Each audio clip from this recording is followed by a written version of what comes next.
বলছেন জাস্ট একটু। আচ্ছা, গতকালকে ক্লাসে যেটা বলছিলাম সেটা ছিল, আচ্ছা পরে জিজ্ঞেস করব, কারণ হচ্ছে ইলেকট্রিসিটি চলে গেলে আমার নেট কানেকশনে চলে যাবে, সেটা আর ওয়েট না করি। দেখো, আমরা গতকালকে যেটা পড়াচ্ছিলাম cost factors in IC design, আসলে কস্টগুলো আসলে কিভাবে কাউন্ট হয় বা কিভাবে ভ্যারি করে আসলে আইসি ডিজাইনের ক্ষেত্রে। বলা হচ্ছিল যখন হচ্ছে আমরা কম সংখ্যক, যখন আসলে আমরা আইসি ডিজাইন করি বা আইসি তৈরি করি বা ম্যানুফ্যাকচার করি, তখন তার ডিজাইন কস্টটাই আসলে মেন কস্ট হিসেবে থাকে। কিন্তু যখন আমরা লক্ষ লক্ষ বা মিলিয়ন মিলিয়ন হচ্ছে আইসি আমরা দিব, তখন সেম ডিজাইন থাকে বলে তার কস্টের থেকে আসলে প্যাকেজিং কস্ট আর হচ্ছে আইসিগুলো ঠিক আছে কি ঠিক নাই সেলের আগে তার টেস্টিং কস্ট অনেক বেশি। সেটা আসলে আমি বলতে চাচ্ছিলাম আর কি। এরপরে দেখো চ্যালেঞ্জেস ইন ভিএলএসআই ডিজাইন, অর্থাৎ এই যে আমরা ভিএলএসআই টেকনিক ইউজ করে আমরা আইসি বানাবো, তার চ্যালেঞ্জগুলো কি কি। দেখো ফার্স্ট যেটা দেয়া আছে যে মাল্টিপল লেভেলস অফ অ্যাবস্ট্রাকশন, অর্থাৎ আইসি যে আমরা ডিজাইন করব, সে ডিজাইনের প্রক্রিয়াটা হচ্ছে মাল্টিপল লেভেল থেকে আসলে করা হয় বা মাল্টিপল লেভেলে চিন্তা ভাবনা করে ডিজাইন করে আসলে তৈরি করা হয়। তোমরা কি যে সফটওয়্যার ডেভেলপমেন্ট সাইকেল এসডিএলসি, হ্যাঁ সফটওয়্যার ডেভেলপমেন্ট লাইফ সাইকেল কেউ পড়া হয়েছে কোনো কোর্সে? কেউ বলতে পারবা?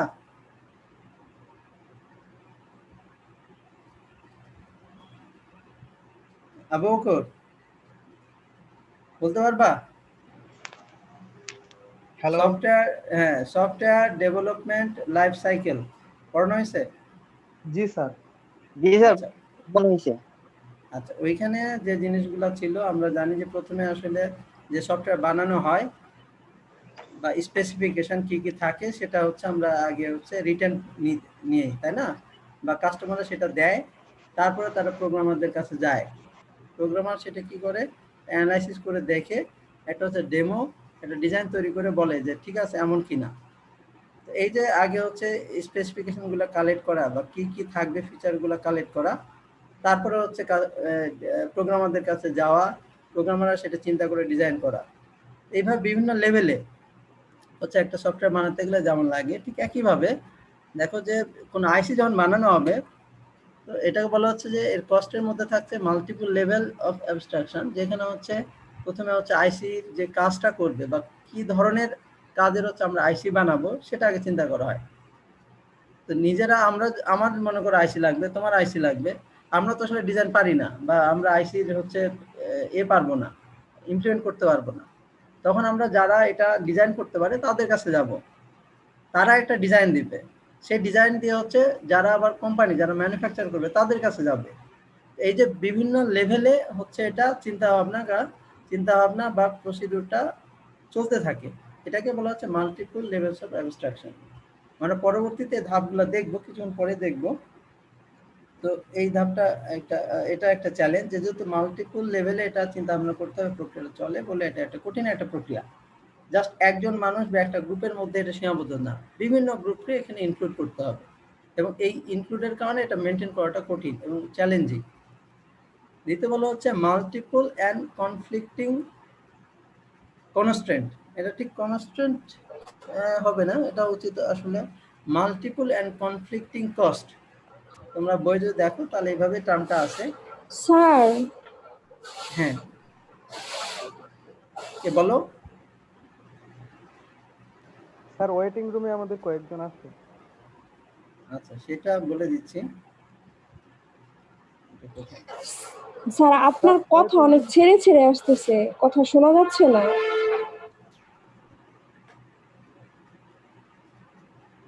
এটা এ করবো কি হবে আবার, পাইছি। স্যার ক্লাসরুম শিডিউল দেওয়ার সময় স্যার ওয়েটিং রুম সিস্টেমটা স্যার অফ করে দিলে স্যার তাহলে স্যার সুবিধা হবে। অটো সবাই চলে আসতে পারবে তো? জি স্যার। আচ্ছা, দেখো যা বলতে যাচ্ছিলাম যে মাল্টিপল অ্যান্ড কনফ্লিক্টিং কস্ট। দেখো আমরা যখন আইসি বানাই আইসি চিন্তা করি বা আইসি যারা সেল করে তাদের টার্গেটে থাকে হচ্ছে আমরা চাই যে হচ্ছে লো কস্টের ডিভাইস চাই, কিন্তু আমরা চাই হচ্ছে হাই পারফরমেন্স থাকবে। এটা কি সম্ভব? তারপরে টাকা দিব না কিন্তু ভালো পারফরমেন্স চাইবো, এটা কখনো সম্ভব না। এবং এটাকে বলা হচ্ছে কি যে কস্টগুলা আমরা বলতেছি কনফ্লিক্টিং, যে একটা অপরটার সাথে কনফ্লিক্ট করে। এখন আমরা বলতেছি মাল্টিপল কস্ট। এই মাল্টিপল কস্ট আসলে কি? একটা আইসি ডিজাইনের ক্ষেত্রে শুধুমাত্র যে আমরা বলি যে টাকা, যে এত টাকার আইসি, শুধু টাকা দিয়ে আসলে এটা কস্ট আমরা বুঝি না। যে এর আগে যখন আমি কিছু ফিচার পড়াইলাম ভিএলএসআই ডিজাইনের অ্যাডভান্টেজ, সেই অ্যাডভান্টেজে যে জিনিসগুলো ছিল সেগুলো আসলে আমরা কস্ট হিসেবে এখানে বিবেচনা করতে পারি। যেমন হচ্ছে কি ছিল সাইজ, যে আইসির সাইজটা হতে হবে ছোট। দ্বিতীয় এরপরে কি পড়াই ছিল যে হচ্ছে পাওয়ার কনজাম্পশনটা কি হবে, কম হবে। এরপরে কি ছিল যে হচ্ছে এর হচ্ছে কম্পিউটিং পাওয়ারটা হচ্ছে অনেক বেশি হবে, তাই না? এই প্রত্যেকটাই আসলে হচ্ছে কস্ট। এই জন্য আমরা বলি মাল্টিপল কস্ট, এবং এই কস্টগুলো আসলে আমরা হচ্ছে কনফ্লিক্টিং। যেমন কস্টের দাম যদি প্রাইস আমরা কমাতে চাই তাহলে স্বাভাবিকভাবেই তার পারফরমেন্সে অবশ্যই ডিগ্রেড করবে। আবার হাই পারফরমেন্স যদি আমরা পেতে চাই তাহলে কস্ট আবার বাড়াইতে হবে। কিন্তু মানুষের চাহিদা হলো যে হচ্ছে আমরা কম কস্টে দিব, কম খরচ করব, এবং হাই পারফরমেন্স হচ্ছে আমরা চাইবো। এই দুটো আসলে হচ্ছে কনফ্লিক্টিং। এই জিনিসটা বোঝা গেছে সবার? জি জি স্যার। স্যার। আচ্ছা, লাস্ট যেটা বলা হচ্ছে সেটা হলো শর্ট ডিজাইন টাইম। যে ডিজাইন টাইমটা আসলে খুব কম, খুব ছোট। এখন কথা হলো যে এটা আসলে কিভাবে চ্যালেঞ্জ হতে পারে। দেখো, এখন তো সবাই তো জানো যে সবাই করোনার ভাইরাস অ্যান্টিভাইরাস বানাচ্ছে, তাই না? ভ্যাকসিন বানাচ্ছে, অ্যান্টিভাইরাস তো না বলা হচ্ছে, ভ্যাকসিন বানাচ্ছে, সবাই বানাচ্ছে। বিভিন্ন কোম্পানি হচ্ছে ইনভেস্ট করতেছে, কোটি কোটি টাকা ইনভেস্ট করতেছে। এখন এই যে ইনভেস্টমেন্টে দেখো, যারা দ্রুত বানাতে পারবে তারাই কিন্তু গেইন করতে পারবে, কিন্তু যারা বানাইতে পারবে না অথবা যারা লেট করে বানালে কি ঝামেলাটা হবে যে যাদের প্রোডাক্টটা বের হয়ে গেছে, যাদের ভ্যাকসিনটা রেডি হয়ে গেছে, তারা কিন্তু মার্কেটটা ধরে ফেলবে। তাহলে যে কোম্পানি বা যে মালিক যা এটা হচ্ছে ইনভেস্ট করলো তার পুরোটাই হচ্ছে জলে যাচ্ছে। যে হচ্ছে এক হলো সে কোটি কোটি টাকা ইনভেস্ট করলো কিন্তু প্রোডাক্ট তৈরি হলো না, অথবা প্রোডাক্ট তৈরি হলো কিন্তু এত দেরিতে হলো যে তারা মার্কেটে এটা সেল করতে পারলো না। তাহলে দেখো এই ডিজাইন টাইমটা, ম্যানুফ্যাকচার এটা হচ্ছে টাইমটা খুব ছোট। এবং এটা হচ্ছে চ্যালেঞ্জ, আমরা যে আইসি বানাবো, বিভিন্ন কোম্পানি সেম ফিচারের আইসি বানানোর চেষ্টা করতেছে। এখন এটা করতে হলে আমাকে কি করতে হবে? দ্রুত করতে হবে। এই জন্য হচ্ছে ডিজাইন টাইম বা ইমপ্লিমেন্টেশন টাইমটা খুব ছোট, এবং এটা হচ্ছে একটা হচ্ছে চ্যালেঞ্জের বিষয়। দেখো, এখন এই যে চ্যালেঞ্জগুলো আসলে আমরা বা এই যে কমপ্লেক্সিটিগুলো থাকে সেগুলো আসলে ডিল করি কিভাবে হ্যান্ডেল করা হয় কিভাবে। দেখো, এর জন্য হচ্ছে দুটা প্রক্রিয়া বলা হচ্ছে, যে ডিভাইড অ্যান্ড কনকোয়ার। এটা হচ্ছে তোমরা অলরেডি জানো, যে একটা বড় টাস্ককে আমরা কি করি, ছোট ছোট টাস্কে হচ্ছে আমরা হচ্ছে ভাগ করে দিই, এবং সেই ছোট ছোট টাস্ক যেগুলো আমরা ইমপ্লিমেন্ট করতে পারি, যেটা আমাদের জন্য ফ্লেক্সিবল, সেই জায়গা থেকে আমরা কি করি, সেটা ইমপ্লিমেন্ট করা শুরু করি। তাহলে যেটা হয় যে আমার সামর্থ্য অনুযায়ী বা একটা হচ্ছে ইউনিটের সামর্থ্য অনুযায়ী তারা কাজ পায়, এবং সেটা ইন্টিগ্রেট করে করে হচ্ছে পুরোটা ইমপ্লিমেন্টটা করতে পারে। কিন্তু এই যে চিন্তাটা ডিভাইড অ্যান্ড কনকোয়ার, একটা বড় টাস্ক তাকে আমি ছোট ছোট টাস্কে ভাগ করবো, তাই না? তো এই জিনিসটার আর একটা নাম আছে যাকে বলা হয় টপ ডাউন অ্যাপ্রোচ, এর পরবর্তীতে আমরা দেখব। আর ঠিক একইভাবে দেখো, একইভাবেই যেটা বলা হয় যে বটম আপ অ্যাপ্রোচে যেটা করা হয়, যে এখন লো লেভেল থেকে তৈরি করা শুরু হয়। লো লেভেল মানে হচ্ছে ছোট ছোট ইউনিট আছে, কিন্তু সেই ইউনিটে যদি আমি এক একটা টিম বা এক একটা ইন্ডিভিজুয়াল আমি বসায় দিই, তাহলে দেখা গেল যে এত টিম বা এত ইন্ডিভিজুয়াল দেওয়া আসলে সম্ভব না। তখন কি হয় যে আমার হচ্ছে লোকবল বেশি লাগে, অত লোকবল বেশি লাগে, কাজ যদি ছোট হয়ে যায় টিম কাজ করে বসে থাকে। তাহলে কি হয়, আমার হচ্ছে টাইমটা নষ্ট হয়। তো এইভাবে দেখো যে দুইটা ওয়ে আছে, একটা উপর থেকে যেটা বলি আমরা টপ ডাউন অ্যাপ্রোচ, একটা হলো বটম আপ অ্যাপ্রোচ। প্রথমটাকে যেটাকে বলে ডিভাইড অ্যান্ড কনকোয়ার যেটা বলা হচ্ছে, সেটাকে বলতে আমরা যে হচ্ছে টপ ডাউন অ্যাপ্রোচ। আর সেভারাল কম্পোনেন্টকে নিয়ে একটা লার্জার কম্পোনেন্ট তৈরি করা হয়, তখন সেটাকে আমরা বলতেছি কি বটম অ্যাপ্রোচ। এরপরতে আমরা দেখব যে এই দুটোর মধ্যে পার্থক্যটা কি। পার্থক্য কিছু নাই, অলরেডি বলা হয়েছে যে এটা হচ্ছে টপ ডাউনের, যেটা হলো যে টপ ডাউন থেকে বা টপ লেভেল থেকে লোয়ার লেভেলগুলো তৈরি হয়, বা লোয়ার লেভেলস অফ অ্যাবস্ট্রাকশনগুলো আমরা চিন্তা ভাবনা করি বা তৈরি করি। আর বটম আপে হলো যে লোয়ার লেভেল থেকে আমরা উপর লেভেলে যায়। ভালো একটা সিস্টেম বা বা ভালো একটা ডিজাইন হলো যে হচ্ছে বোথ কম্বিনেশন থাকতে হবে, ঠিক আছে? টপ ডাউনও কিছু থাকতে হবে, কিছু বটম আপও থাকতে হবে। সেটা যে কম্বিনেশন হচ্ছে যদি আমরা প্রপার ওয়েতে করতে পারি, সেটাই বলা হচ্ছে একটা বেস্ট অ্যাপ্রোচ। এবার দেখো আমরা বলতেছি ভিএলএসআই ডিজাইন স্টাইল, যে কোন স্টাইলে বা কি প্রক্রিয়া আসলে আমরা হচ্ছে ভিএলএসআই ডিজাইনটা হচ্ছে টেকনিকগুলো হচ্ছে অ্যাপ্লিকেবল হয়ে থাকে। প্রথম যেটা বলা হচ্ছে দেখো ফিল্ড প্রোগ্রামেবল গেট অ্যারে, খুব পপুলার নাম, যে হচ্ছে যে এফপিজিএ এই নামে পরিচিত আসলে। তো এইটা লেখার থেকে দেখো, ফিগারটা আমি দেখাচ্ছি, ছবি থেকে বর্ণনা করলে এটা ভালো হবে। দেখো এটা সবাই দেখতে পাচ্ছ এখানে? হ্যালো, জি স্যার। এখন বলা হচ্ছে ফিল্ড প্রোগ্রামেবল, অর্থাৎ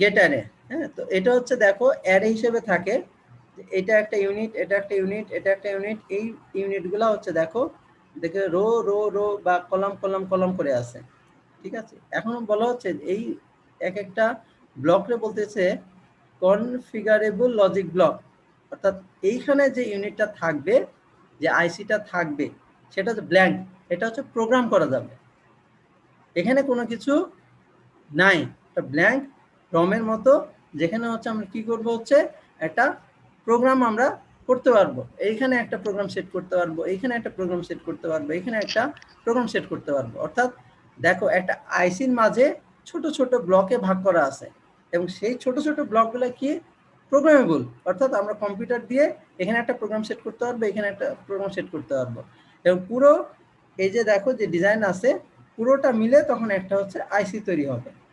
এই জন্য এটাকে বলা হচ্ছে ফিল্ড প্রোগ্রামেবল গেট অ্যারে। এবং এই যে এই লাইনগুলো দেখা যাচ্ছে না, এই লাইন, তারপরে এই যে হরিজন্টাল লাইন আর এই যে এটা ভার্টিক্যাল লাইন, এগুলো হচ্ছে কানেকশন, ঠিক আছে? এগুলো আমরা বলতেছি কানেকশন। কানেকশন মানে সহজ ভাষায় তার, তার দিয়ে হচ্ছে কানেকশন দেওয়া, যে এই ব্লকের যে কানেকশন আমরা দিব, ইনপুট আউটপুট গুলো দিব, সেগুলো এই তারগুলোর মধ্যে থেকে দিতে হবে। এখানে হচ্ছে এমন ভাবে এটা তৈরি করা থাকে যে এইটার সাথে এগুলো হচ্ছে কানেক্টেড, যে এখানে আমরা ইনপুট দিলেই বা এখানে আমরা কানেকশন যদি তৈরি করি, তাহলে এখানে আমরা কানেকশন দিতে পারবো। তো এই তারগুলাতেই আমরা হচ্ছে কানেকশনগুলো দিতে পারবো, এবং প্রত্যেকটা এই যে লজিক ব্লক যেগুলো আছে সেগুলো হচ্ছে প্রোগ্রামেবল, এখানে আমরা প্রোগ্রাম করতে পারবো। এবং দেখো যে আমরা ইনপুট দিই না গেটে, সেই ইনপুটগুলা এইভাবে দিতে হয়। এখানে মনে করো হচ্ছে ইনপুট আছে, বা এখানে মনে করো হচ্ছে আমার আউটপুট থাকতে পারে, বা এখানে ইনপুট থাকতে পারে, এখানে আউটপুট থাকতে পারে। অর্থাৎ অ্যারে হিসেবে থাকবে একটা, এটা গ্রিড হিসেবে থাকবে, একটা গ্রিড হিসেবে থাকবে। সেই গ্রিডের মাঝে আমাদের কিছু কনফিগার ব্লক থাকবে, যেগুলো হচ্ছে আমরা প্রোগ্রাম করতে পারবো, এবং চারপাশ দিকে আমরা রাউটিং চ্যানেল বা হচ্ছে তার থাকবে, যেগুলো দিয়ে আমরা কানেকশন দিতে পারবো। আচ্ছা, এবার হচ্ছে আমরা আরেকটাতে যাব, যেটা বলে স্ট্যান্ডার্ড সেল বেসড ডিজাইন। এটার সাথে এটার হচ্ছে পার্থক্য একটু আছে, দেখো ছবিটাতে যাই। দেখো এইগুলো, এই যে ছোট ছোট চারকোনা যেগুলো আছে, এইগুলো এক একটাকে আমরা সেল বলি, এবং এই সেলগুলা এক একটা আসলে গেট। মনে করো এটা, মনে করো একটা অ্যান্ড গেট হতে পারে, একটা অর গেট হতে পারে, এই অ্যান্ড গেট বা অর গেট বা একটা অ্যাডার হতে পারে। সেগুলো দেখো এইভাবে সিরিয়াল ওয়াইজে রাখা আছে। এবার দেখো আরেকটা কলামে সুন্দর করে রাখা আছে। বলা হয় যে এই স্ট্যান্ডার্ড সেলে একটা স্ট্যান্ডার্ড সাইজ থাকে, এবং প্রত্যেকটা সেলের সাইজ সমান হয়। যদি এখানে দেখতে পাচ্ছি এটার সাথে এটার ঠিক নাই, কিন্তু আসলে একটা স্ট্যান্ডার্ড সেল বেজে বলা হয় যে প্রত্যেকটা সেলগুলা কি হবে, সমান আকৃতির হবে, যার দৈর্ঘ্য প্রস্থ সেম হয়, প্রত্যেকটার একই দৈর্ঘ্য প্রস্থ হবে, ঠিক আছে? এবং সেগুলা হচ্ছে অ্যারে হিসেবে থাকবে, দেখো রো রো রো রো আছে, ক্লিয়ার? এবং এই যে এখানে যে ব্লকগুলো থাকে সেগুলো আগেরটার সাথে পার্থক্য এইখানে যে আগে হচ্ছে ওটা নতুন করে প্রোগ্রাম লেখা যেত, কিন্তু এইখানে হচ্ছে কোনো প্রোগ্রাম লেখা যাবে না। এখানে কি আছে, অলরেডি ইমপ্লিমেন্টেড একটা অ্যান্ড গেট যদি আমার লাগে, আমার এখানে যদি লাগে তাহলে এখানে অ্যান্ড গেট দিয়ে দিব, এখানে অর গেট লাগে অর গেট দিয়ে দিব, বা যে গেটগুলো লাগবে এই ব্লকে ব্লকে আমরা বসাই দিব। এটি বোঝা গেছে সবার? আচ্ছা, তাহলে পার্থক্য হলো হ্যাঁ, এইখানে পার্থক্যটা এটাই যে ওইখানে প্রোগ্রাম করা যেত নতুন করে, এখানে প্রোগ্রামগুলো ফিক্সড। এখন এই যে লেখা আছে এখানে দেখো হরিজন্টাল চ্যানেল, হরিজন্টাল চ্যানেল এগুলো আসলে তার বলা হচ্ছে, এইখানে থাকবে সার্কিটগুলা আর এইখানে থাকবে তারগুলা, যেটাকে বলা হয় যেখানে তার থাকে সেটাকে বলা হয় রাউটিং চ্যানেল। তোমরা হচ্ছে ডেইলি ডেইলি ক্লাসে ওই যে তোমার মনে হয় যে ট্রেনার বোর্ডে কোনো কাজ করো নাই, করেছো কেউ? ট্রেনার বোর্ড দিয়ে কাজ করা হয়েছে? জি না স্যার। এই ট্রেনার বোর্ডে কেউ কাজ করো নাই? ম্যাডামের ক্লাসে, জানাত ম্যাডামের হার্ডওয়্যার ল্যাবে? জি স্যার। হ্যাঁ, হার্ডওয়্যার ল্যাবে একটা থাকে, প্লেট থাকে, যার উপর আমরা আইসি গুলো বসাই।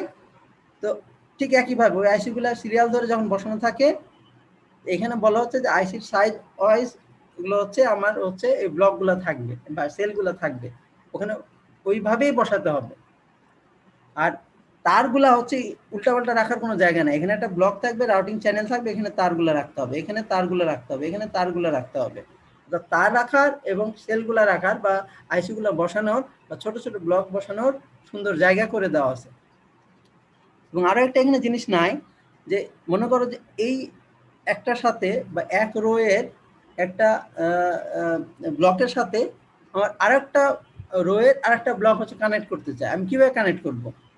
তাহলে দেখো এখান থেকে যে এই যে এইভাবে দিয়ে ঘুরে ঘুরে ঘুরে ঘুরে বা কোনো যে আবার ব্লক কানেক্ট করতে হবে, কিন্তু সেটা না করে বলা হয় যে প্রত্যেকটা রো এর মাঝে হ্যাঁ কিছু গ্যাপ রাখা হয়, যেটাকে বলে ফিড থ্রু চ্যানেল। এটা এখানে দেওয়া হয় নাই, কি কারণে দেয় না জানি না। তো এখানে মনে হয় ছোট ছোট গুলাকে মনে হয় ফিড থ্রু চ্যানেল বলে, মাঝে মাঝে ছোট ছোট ফিড থ্রু চ্যানেল থাকে যে তারগুলা সহজে পাস হয়ে এক সেল থেকে আরেক সেলে যেতে পারে বা এক রো থেকে আরেক রোর মধ্যে দিয়ে যেতে পারে। ঠিক আছে, এই স্ট্যান্ডার্ড সেল বেস লেআউট বোঝা গেছে? আচ্ছা, এখন হচ্ছে ফুল কাস্টম ডিজাইন। ফুল কাস্টম ডিজাইন বলা হচ্ছে যে বুঝতে পারতেছো যে এখানে হচ্ছে তোমার দুইটার হচ্ছে মিক্সড হতে পারে। যে আগে যেটা ছিল যে হচ্ছে ফিল্ড প্রোগ্রামেবল গেট অ্যারে, যেটা এফপিজিএ যেটা বলা হচ্ছে, সেখানে হচ্ছে আমরা প্রোগ্রাম লেখার ব্যবস্থা থাকতো, ওই ব্লকগুলোতে আলাদা আলাদা, এখানেও ঠিক একইভাবে থাকবে। কিন্তু কিন্তু সেল বেস লেআউট বলা হচ্ছে যে এগুলো হচ্ছে একটা সাইজের হতে হবে, সেম সাইজের হতে হবে। কিন্তু ফুল কাস্টম ডিজাইনে কোনো ঠিক নাই, তুমি তার যেভাবে খুশি রাখতে পারো তো নিজের মতো, সেলগুলা তুমি নিজের মতো ডিজাইন করতে পারো, অথবা বলা হয় যে দুইটার কম্বিনেশন দিয়েও আসলে আমরা ডিজাইন করতে পারি। ফুল কাস্টম ডিজাইনের কোনো নির্দিষ্ট নিয়ম বা কিছু নাই। দেখো এখানে যেটা হয়েছে, একটা বইয়ে এরকম একটা ডিজাইন দেওয়া ছিল, তারা কোনো একটা সিস্টেম ডিজাইন করছে ফুল কাস্টম ডিজাইনে, তোমরা যেগুলা করো ল্যাবে সেগুলো আসলে ফুল কাস্টম ডিজাইন। আচ্ছা, এখন বলা হচ্ছে ডিজাইন অ্যাপ্রোচ। ডিজাইন অ্যাপ্রোচে বলা হচ্ছে তিনটা ধরনের আসলে ডিজাইন অ্যাপ্রোচ করা হচ্ছে: design with chips, full custom design and semi custom design.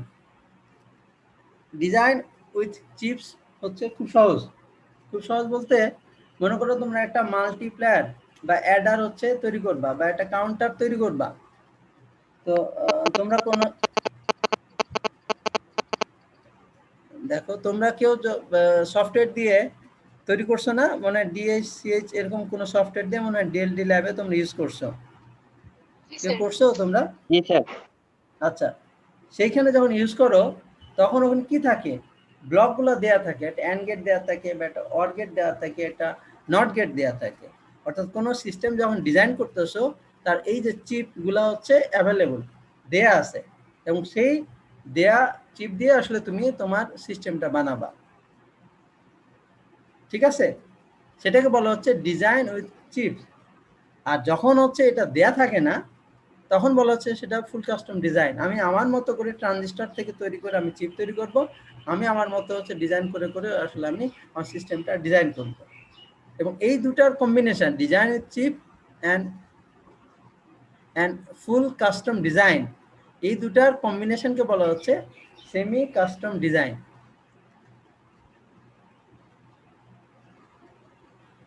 এটা কি আসছে আমি জানি না, কোনো কিছু না, ঠিক আছে।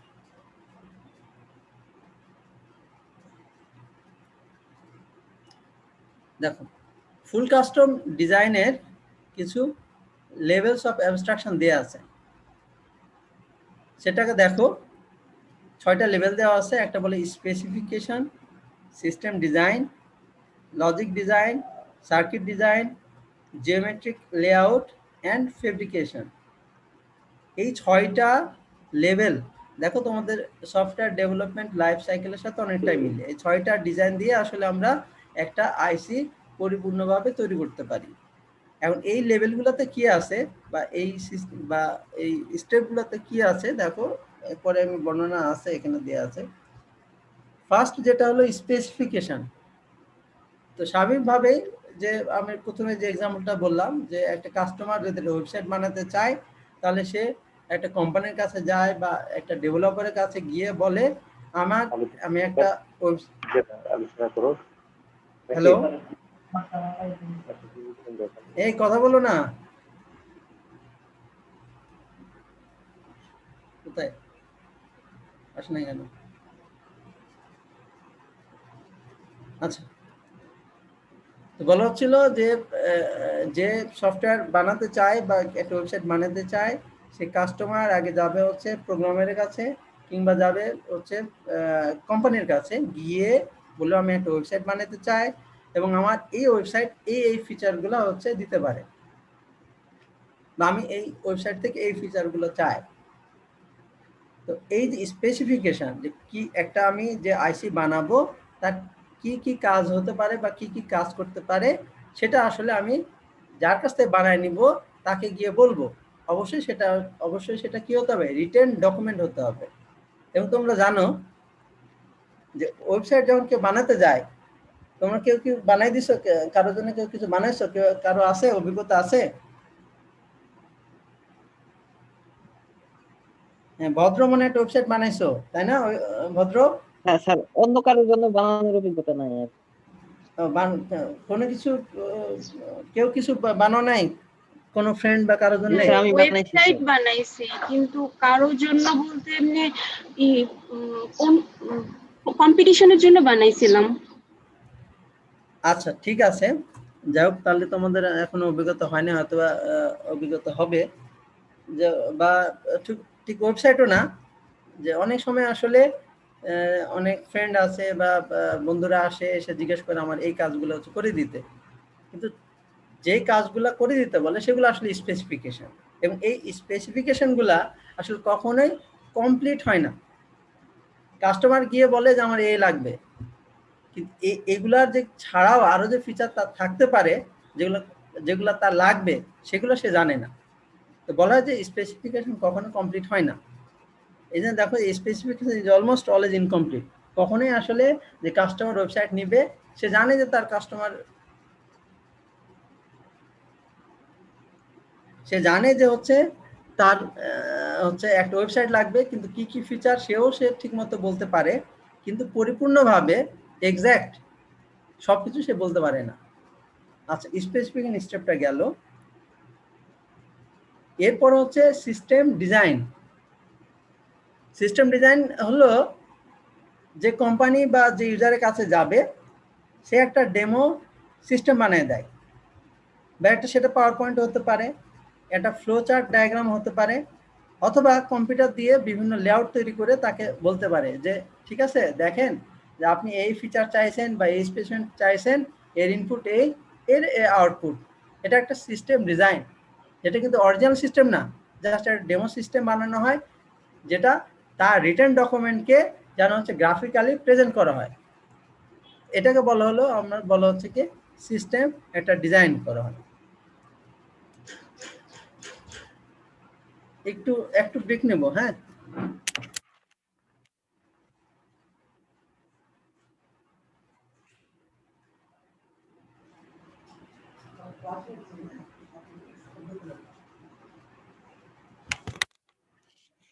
সরি, হ্যালো জি হ্যালো। স্যার শুনতে জি হ্যাঁ, স্যার শোনা জি যায়। স্যার শোনা যাচ্ছে। আচ্ছা, এই যে আমরা বলতেছি কি লজিক ডিজাইন, তো এখন যে সিস্টেম ডিজাইনটা করা হয়েছে সেই অনুযায়ী আসলে আমরা কি করব, লজিক ডিজাইন করব। এই লজিকটা আসলে হবে, আমরা বলি বুলিয়ান লজিক। তোমরা পড়ছো না, শুনছো না বুলিয়ান লজিক? জি স্যার জি স্যার। জি আচ্ছা স্যার। আচ্ছা, সেটা বুলিয়ান লজিক হতে পারে বা ম্যাথমেটিক্যাল লজিক হতে পারে, যেটা দিয়ে আসলে আমার যে সিস্টেমটা বানাবো, যে আইসিটা বানাবো, তার হচ্ছে একটা লজিক আমরা দাঁড় করাবো। এই ইনপুট ধরে বা এই প্যারামিটার ধরে আমরা সিস্টেম ডিজাইন করে এই আউটপুটটা পাবো। এটা অবশ্যই থিওরিটিক্যালি প্রুভড হতে হবে, ম্যাথমেটিক্যালি প্রুভড হতে হবে, বা লজিকটা কারেক্ট হতে হবে। ঠিক আছে? আচ্ছা, এরপর যখন লজিক ডিজাইন হয়ে গেল, লজিক ডিজাইন হওয়ার পর আমরা করব কি সার্কিট লেভেল ডিজাইন বা সার্কিট ডিজাইন করব। লজিক যখন আমার ভেরিফাইড হয়ে যাবে, যে বুলিয়ান লজিক থাকবে বা ম্যাথমেটিক্যাল যে টার্মগুলো থাকবে সেটা যখন প্রুভ হয়ে যাবে, আমরা খুব সহজেই কিন্তু সার্কিট ডিজাইন করতে পারবো। সার্কিট ডিজাইন কিভাবে করতে পারবো? আমরা জানি যে যদি অ্যান্ড গেট লাগে, প্লাস থাকলে অ্যান্ড গেট আমরা জানি, বা ডট থাকলে আমরা কি সরি প্লাস থাকলে অর গেট, ডট থাকলে আমরা নট গেট দিতে, অ্যান্ড গেট দিতে পারবো, কিংবা ওই যে নেগেটিভ থাকলে আমরা হচ্ছে নট গেট ইউজ করতে পারবো, অ্যাডারের ফাংশনালিটি থাকলে অ্যাডার দিতে পারবো, মাল্টিপ্লায়ার থাকলে মাল্টিপ্লায়ার দিতে পারবো। অর্থাৎ আমাদের যে ডিজাইন বা চিপগুলো আছে সেইগুলো দিয়ে আমরা একটা সার্কিট কিন্তু ডিজাইন করতে পারবো, যেটা অলরেডি তোমরা দেখবা ডিএসসিএস দিয়ে তোমরা ল্যাবে অলরেডি করছো, কি বিভিন্ন গেট দিয়ে একটা সার্কিট ডিজাইন করছো। তোমাকে যদি বুলিয়ান এক্সপ্রেশন দেওয়া হয়, তুমি কিন্তু সহজেই সেই সার্কিট ডিজাইনটা করতে পারবা। তাহলে এই লেভেলে আসলে আমরা কি করি, সার্কিট ডিজাইন করি।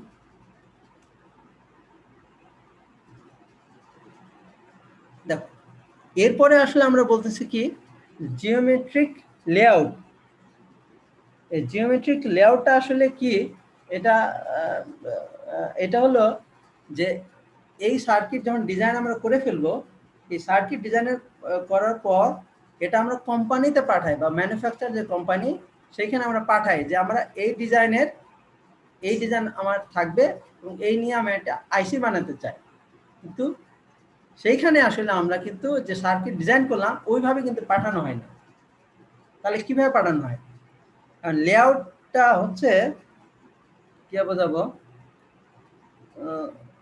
তোমরা ওই যে কম্পিউটার এতে মাদারবোর্ডে বলো বা এতে কি দেখছো যে বিভিন্ন লাইন থাকে, ইয়েলো কালার লাইন থাকে, যেখানে হচ্ছে চিপগুলো বসানো থাকে এবং হচ্ছে কানেকশনগুলো দেওয়া থাকে, যাতে কিছু দেখছো? জি স্যার অর্থাৎ স্যার আবার বিভিন্ন, কালার করা হ্যাঁ থাকে, তারপরে এই আলাদা স্ট্রাকচার দেওয়া থাকে, একটা অন্য হ্যাঁ, কোটে লাগানো যায় না। আচ্ছা এক্স্যাক্টলি সেই লেআউটগুলো ঠিক ওইভাবেই থাকে, যেটা দেখে যে কোম্পানি বানায় তারা সেখান থেকে আসলে সার্কিটগুলো বানায়।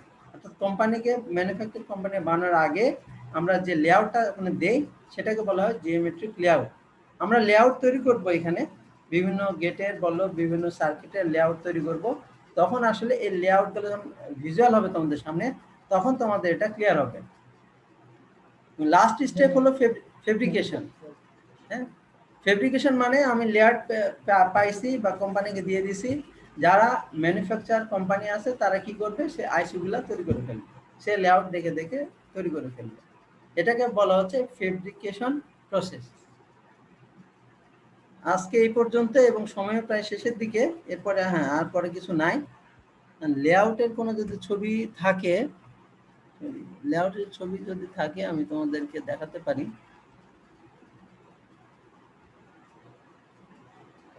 এই বইটা নামাইছো সবাই?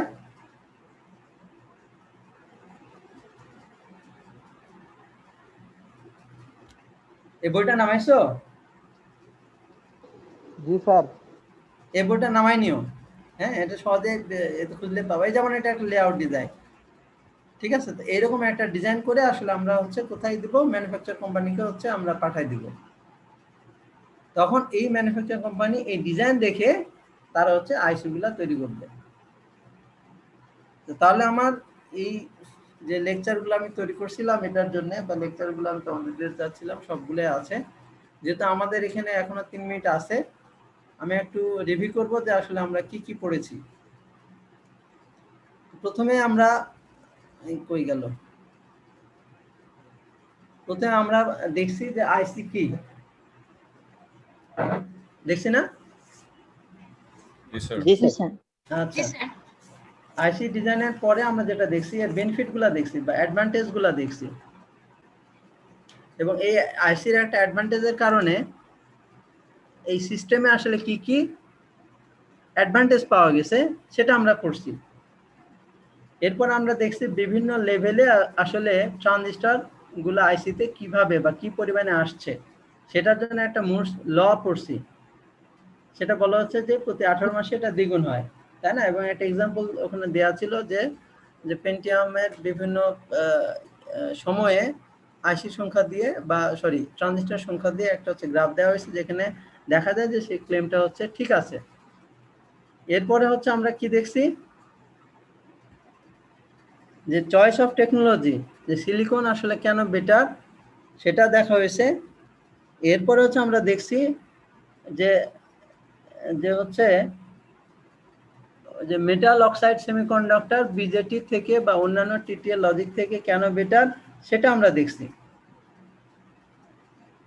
যে সাইজ কি ছিল, এরপর এরিয়া ছিল, আমি নিজে গতকালকে পড়লাম, পাওয়ার ছিল, স্পিড ছিল, পাওয়ার কনজাম্পশন ছিল, স্পিড ছিল, আর স্পিড ছিল, তো সেটা আমরা দেখছি। এরপরে হচ্ছে আমরা দেখছি হচ্ছে যে হচ্ছে কস্ট গুলা, হ্যাঁ, যে আসলে আইসি ডিজাইনের যে বিভিন্ন কস্ট সেটা আমরা দেখছি, এবং কস্ট গুলা কনফ্লিক্টিং কিভাবে, মাল্টিপল কস্ট সেটা দেখছি। এবং চ্যালেঞ্জের মধ্যে আরেকটা ছিল যে আজকে যেটা দেখলাম যে মাল্টিপল লেভেল অফ অ্যাবস্ট্রাকশন সেটা দেখলাম, এবং শর্ট ডিজাইন টাইম সেটা আসলে আমরা দেখছি। এরপরে হচ্ছে বিভিন্ন ধরনের ডিজাইন অ্যাপ্রোচ গুলা দেখলাম, এফপিজিএ দেখছি, সেল বেস লেআউট দেখলাম, এবং শেষে হচ্ছে বটম আপ আর টপ ডাউন অ্যাপ্রোচ, যেটা হচ্ছে কম্বাইন করা হবে সেটা সাধারণত ভালো ডিজাইন থাকে। এবং শেষে টপ ডাউন ফুল কাস্টম ডিজাইনের হচ্ছে আমরা স্টেপগুলো দেখলাম। ঠিক আছে, তোমরা ঠিক এইভাবে আসলে টপিক ধরে ধরে পড়বা। আর হচ্ছে নেক্সট ক্লাস হচ্ছে কবে নিব আমি তোমাদের যে শেয়ার আবহাওয়া জানাই দিব। আমার নেক্সট যে লেকচারটা আসলে তৈরি করতে হবে, তারপরে তোমাদেরকে আসলে আমি বলতে পারবো। ঠিক আছে? জি স্যার। আচ্ছা ঠিক আছে, কে যেন এখন আসছে এই শেষ মুহূর্তে।